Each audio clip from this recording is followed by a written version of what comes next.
नमस्ते प्रणाम। मैं किशोरलाल यादव सबको पैर छू कर प्रणाम कर रहा हूँ।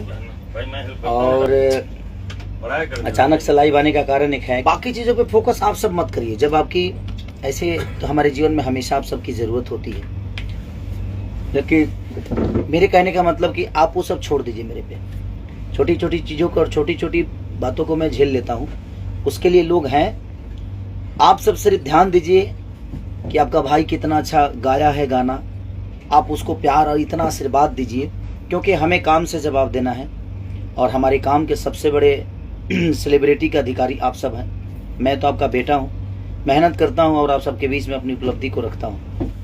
वो पहुँच चुके हैं शूटिंग पे, क्योंकि अभी एक वनडे नहीं हुआ है ना बाबा?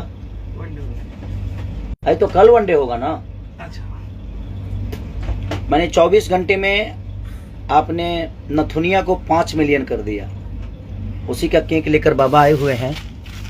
और बाकी चीज़ों पे फोकस आप सब मत करिए। जब आपकी ऐसे तो हमारे जीवन में हमेशा आप सबकी ज़रूरत होती है, लेकिन मेरे कहने का मतलब कि आप वो सब छोड़ दीजिए मेरे पे।